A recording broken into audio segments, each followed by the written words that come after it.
Flat earthers love to talk about experiments. They'll say, do your own research, and then direct you to a bloke with a laser pointer on a dodgy YouTube video. And here lies the problem. Flat earthers do try experiments, and they're usually interesting.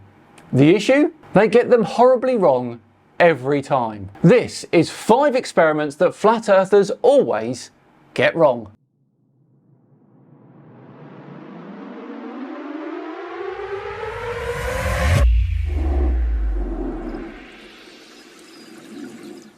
Hello all and welcome along to another video with me, Simon Dan. Thanks very much for joining me. So we continue having our Thursday slot then as a little mini 5 things series, and this week it's 5 experiments that flat earthers always get wrong. It's basically 5 experiments that flat earthers love to do that would actually support the globe if only they understood the results. Let's jump in. Number 1. The gyroscope test. Flat earthers say if the earth was spinning, a gyroscope would detect it. But ours didn't. Until it kind of did. The star of this segment is of course the late Bob Nadell, who used a $20,000 ring laser gyroscope. The idea was simple. If the Earth is indeed rotating at 15 degrees per hour, this incredibly precise piece of equipment should detect exactly that. And it did.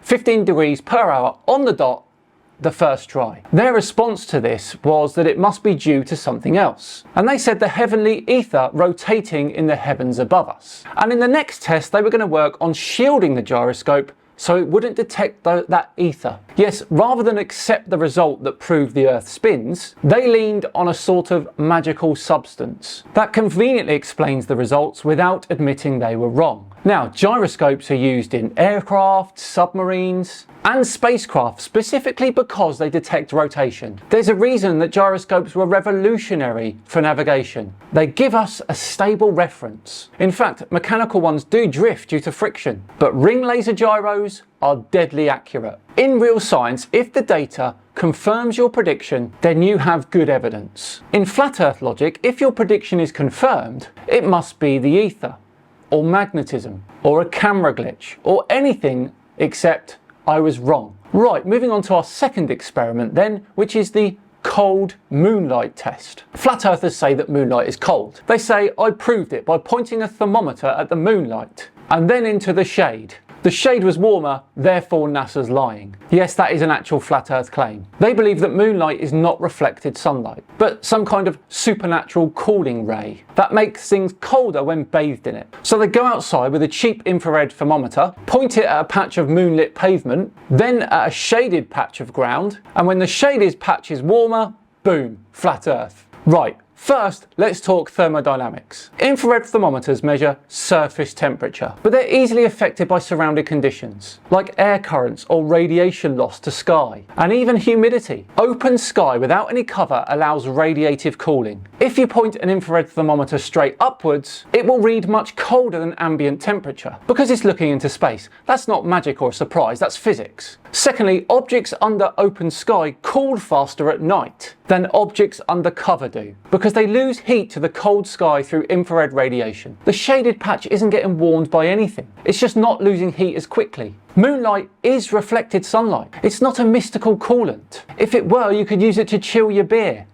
You can't. This experiment is so consistently misinterpreted that meteorologists, astronomers and physicists have written entire blog posts begging people to stop doing it. Right then, let's get on to our third experiment that flat earthers always get wrong then. And this is the classic spirit level on a plane. Flirts say that if planes fly over a curved earth, they should constantly dip their nose down. A spirit level would show this apparently. And trust me, this is not a joke. I've seen it done many times. Seriously. They assume that because spheres have curves, any object moving across it has to constantly change its angle of travel, like a car constantly steering left to go around a roundabout. So in their mind, a plane should be constantly dipping its nose down every few seconds, or else it would just fly off into space. So they put a spirit level on their plane tray table, the bubble doesn't move, and they claim victory. Now, planes fly relative to the local gravity vector, what we call the local vertical. And guess what? As you know, gravity pulls towards the centre of the Earth. So as you fly over a curved surface, especially a really big one, the plane adjusts automatically to follow the curve. Not by nosediving all the time, but by simply maintaining equilibrium between lift and gravity. And the spirit level? Well, that measures what's level relative to local gravity. And guess what?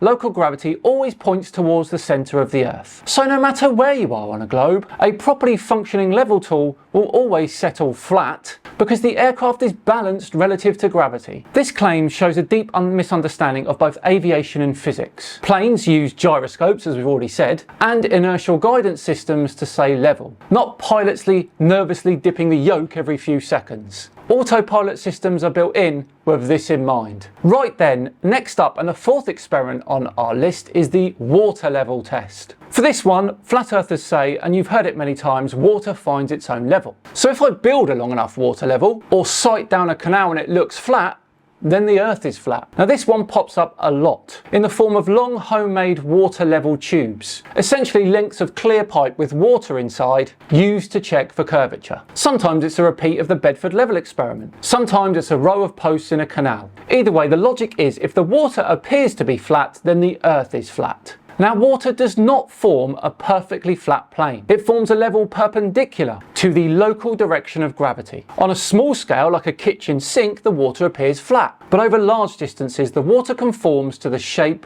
and sphericity of the Earth. That's why large-scale projects like canals, tunnels and bridges have to account for it. And when flat earthers try to replicate the Bedford level experiment, which by the way I've never seen them do, I wonder why, I can guarantee they would have got some aspects of it incorrect. When that's done properly, like with high precision theodolites or laser leveling systems, the curve is measurable. The Bedford level experiment, when repeated in the 1870s by Alfred Russel Wallace, did show curvature and he won a bet over it. Naturally though, the flat earther refused to pay up. Right then, our final experiment on this list of experiments that flat earthers always get wrong is probably one they get wrong the most.